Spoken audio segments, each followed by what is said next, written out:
हरे कृष्णा दोस्तों, कैसे हैं आप सब? ठीक ठाक, बढ़िया। चलो, बहुत अच्छी बात है। ठीक ठाक ही रहिए, अच्छे ही रहिए, और मैं भी अच्छी हूँ। आप सबको पता है कि 4 जुलाई से सावन का महीना स्टार्ट होने वाला है। तो आप बोलोगे उसमें कौन सी बड़ी बात है, वो तो हर साल आता है। बेशक हर साल आता है, बट ये जो सावन का महीना आ रहा है ये महत्वपूर्ण है, क्योंकि ये एक तो 19 साल बाद ऐसा सावन पड़ रहा है। इसमें 8 सोमवार होने वाले हैं। क्यों? क्योंकि ये सावन का मंथ 58 डेज का होगा, जिसमें 8 सोमवार पड़ेंगे। भगवान शिव के भक्तों के लिए तो मौज ही मौज है, क्योंकि उन्हें भगवान की सेवा करने का मौका ज़्यादा मिलने वाला है। वैसे तो महादेव भोले भंडारी हैं, भोलेनाथ हैं, उनकी पूजा अर्चना पूरे साल भी कर सकते हैं, लेकिन सावन में उनकी पूजा अर्चना करने का विशेष महत्व होता है। अगर ग्रंथों की माने और पुराणों की माने तो सावन के महीने में शंकर जी की पूजा करने से भोले भंडारी और जल्दी खुश हो जाते हैं, और जिसकी जो इच्छा होती है वो उसको पूरा कर देते हैं। भोले भंडारी तो हैं ही भोले। और साथ में भोले भंडारी की ही बात करने वाली हूँ, जिनमें से उनके ज्योतिर्लिंग हैं जो इंडिया में 12, उनके बारे में बात करने वाले हैं आज। फर्स्ट ज्योतिर्लिंग जो है वो सोमनाथ में है, गुजरात में सोमनाथ है, उसकी बारे में ही डिटेल चर्चा करने वाली हूँ। तो आइए देखते हैं कि सोमनाथ कब से आया, सोमनाथ मंदिर कैसे बना, उसके पीछे उसका क्या हिस्ट्री है, यही जानेंगे इस वीडियो में। भारतवर्ष में टोटल 12 ज्योतिर्लिंग हैं, जिसमें से सबसे पहले आता है सोमनाथ जो कि गुजरात में है, मल्लिकार्जुन जो कि आंध्र प्रदेश में है, महाकालेश्वर जो मध्य प्रदेश में है, ओमकालेश्वर ये भी मध्य प्रदेश में आता है, केदारनाथ उत्तराखंड में, भीमशंकर महाराष्ट्र में, विश्वनाथ आता है उत्तर प्रदेश में, त्र्यंबकेश्वर महाराष्ट्र में आता है, वैद्यनाथ झारखंड में आता है, नागेश्वर गुजरात में आता है, रामेश्वर तमिलनाडु में आता है, गणेश्वर महाराष्ट्र में आता है। ये 12 ज्योतिर्लिंग हैं, भगवान शिव को समर्पित हैं, जो इंडिया में आते हैं। इन्हीं ज्योतिर्लिंग की बात करूंगी मैं आने वाली अपनी आगे की वीडियो में, लेकिन आज जो मैं बात करने वाली हूँ वो मैं सोमनाथ की बारे में बात करूंगी। सोमनाथ का मंदिर कैसे बना, इसका नाम सोमनाथ क्यों पड़ा, ये चर्चा होगी आज की वीडियो में। गुजरात का सोमनाथ मंदिर देवों के देव महादेव को समर्पित है। ये गुजरात के सौराष्ट्र क्षेत्र में स्थित है, और शिव पुराण की माने तो पृथ्वी में स्थित जितने भी ज्योतिर्लिंग हैं उनमें से सबसे प्रथम ज्योतिर्लिंग सोमनाथ ही है।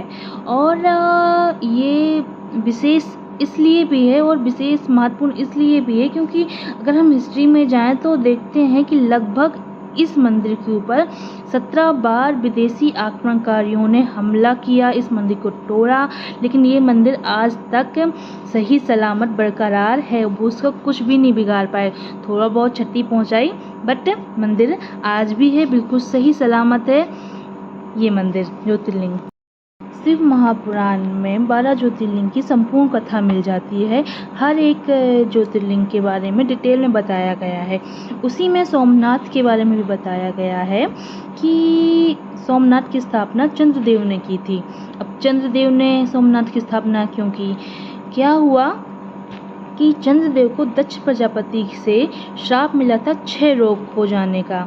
उस श्राप से छुटकारा पाने के लिए उन्होंने भगवान शिव शंकर की तपस्या की, उनसे वरदान मांगा कि वो उस श्राप से उनको मुक्ति दें।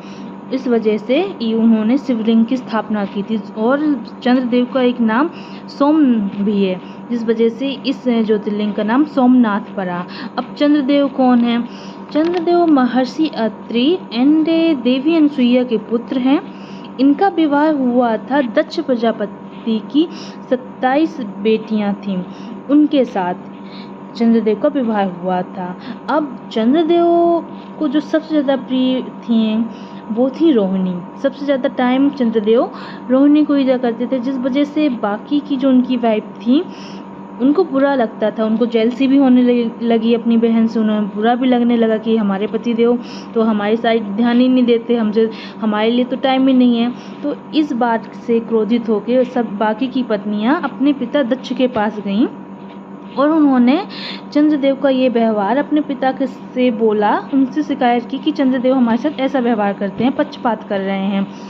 पहली बार तो दक्ष प्रजापति ने चंद्रदेव को बुलाया, उनको समझाया कि वो जितना टाइम या जितना प्यार वो रोहिणी को कर रहे हैं, वो उतना ही वो बाकी की अन्य पत्नियों को भी करें, पक्षपात ना करें। उस समय चंद्रदेव कुछ नहीं बोले, उन्होंने बहुत हल्के में ले ली बात दक्ष प्रजापति की और वो चले गई। बट उनका ये जो बिहेवियर था वो कंटिन्यू रहा। अब अगेन जब उनकी बाकी की वाइफ ने देखा कि ये तो सुधर ही नहीं रहे, तो फिर से वो अपने पिता के पास आई, दक्ष प्रजापति के पास, बाकी की वाइफ। उन्होंने अगेन वही शिकायत की। तो इस बार दक्ष प्रजापति को बहुत ज़्यादा गुस्सा आया चंद्रदेव के ऊपर कि ये कोई बिहेवियर नहीं होता है, ये शिष्टाचार नहीं है, ये कोई बिहेवियर नहीं है। अगर आपकी 27 पत्नियां हैं तो आपको सबको समान रूप से सम्मान देना पड़ेगा।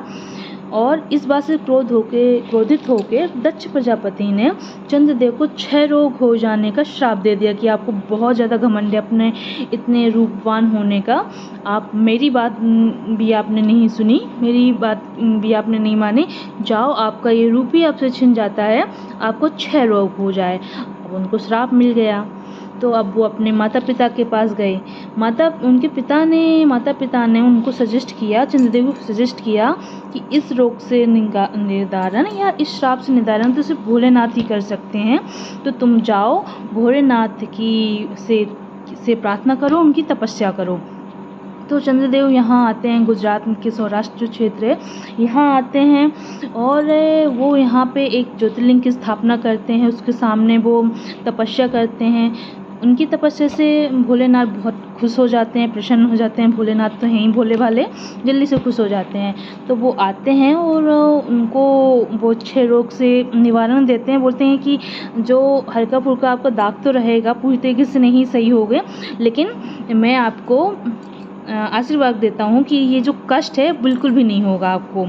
6 रोग का जो कष्ट होता है वो बिल्कुल भी नहीं रहेगा। लेकिन ये श्राप आपको दक्षपति ने दिया है, इसलिए उनके श्राप का भी मान रखना है। इसलिए बस थोड़ी बहुत निशान आपकी बॉडी में रह जाएंगे। और ये बोलते शंकर जी जाने लगे। तो जब शंकर जी जाने लगे तो चंद्रदेव ने फिर से भोलेनाथ से प्रार्थना की कि ये जो मैंने यहाँ पे ज्योतिर्लिंग बनाया है, आप इसमें सदैव निवास करें और लोगों का कल्याण करें, लोगों को आशीर्वाद दें और उनका कल्याण करें। तो उस टाइम से बोला जाता है कि प्रभु साक्षात रूप में उस ज्योतिर्लिंग में विद्यमान है। ये है सोमनाथ की जो शिव पुराण में कथा मिलती है। सोमनाथ मंदिर समुद्र के किनारे बना हुआ है, समुद्र के किनारे स्थित है, जिस वजह से इसकी खूबसूरती बहुत ज़्यादा बढ़ जाती है। इस मंदिर की ऊंचाई 155 फीट है लगभग, और मंदिर के शिखर में जो कलश रखा गया है वो 10 टन वजनी है। इस मंदिर में जो ध्वजा है वो 27 फीट ऊंची है और इसकी परिधि 1 फीट है। मंदिर के चारों ओर बहुत विशाल आंगन दिए गए हैं।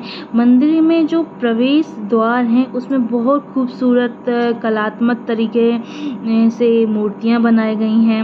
मंदिर को 3 भागों में डिवाइड किया गया है, जिसमें से है नाटक मंडप, जगमोहक एंड गर्भगृह। मंदिर के बाहर वल्लभ भाई पटेल और रानी अहिल्याबाई और अन्य लोगों की मूर्तियां बनाई गई हैं, क्योंकि उन्होंने इस मंदिर को पुनर्निर्माण करने में बहुत योगदान दिया है, जिस वजह से इनकी मूर्तियां यहाँ पे सोमनाथ के मंदिर के बाहर बनाई गई हैं। बात अगर सोमनाथ मंदिर के बारे में हो रही है एंड बाण स्तंभ के बारे में ना बताया जाए तो वीडियो और जानकारी दोनों ही अधूरी हैं। अब बात आती है कि ये बाण स्तंभ क्या है। मंदिर के दक्षिण में समुद्र के किनारे एक बाण स्तंभ बना हुआ है, जो कि बहुत ज़्यादा प्राचीन है। इसका उल्लेख 6वीं शताब्दी से तो मिलता है, बट ये बाण स्तंभ किसने बनवाया, कैसे बनवाया, कब बनवाया, इसके बारे में कोई भी जानकारी नहीं मिलती। लेकिन जो जानकार हैं वो ये बताते हैं कि जो बाण स्तंभ है वो एक दिशा निर्देशक है, दिशा निर्देशक या दिशा सूचक जो दिशा के बारे में बताता है, डायरेक्शन के बारे में बताता है, ये वो चीज़ है।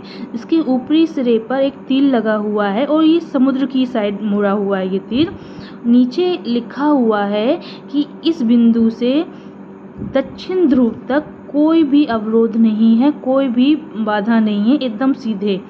तो अगर मैं सरल शब्दों में बताऊं तो वो जो बाण स्तंभ है वहाँ से दक्षिण ध्रुव एकदम, अगर हम रेखा खींचें, यानी काल्पनिक, इतनी लंबी चौड़ी रेखा कौन बनाएगा, एक काल्पनिक रेखा खींचें तो एकदम सीधे जाएगा, बीच में कोई भी पर्वत नहीं आएगा, कोई भी द्वीप टापू कुछ भी नहीं आएगा, एकदम ये रेखा सीधी खींची जा सकती है। ये जानकारी उस स्तंभ में, बाण स्तंभ में लिखी हुई है।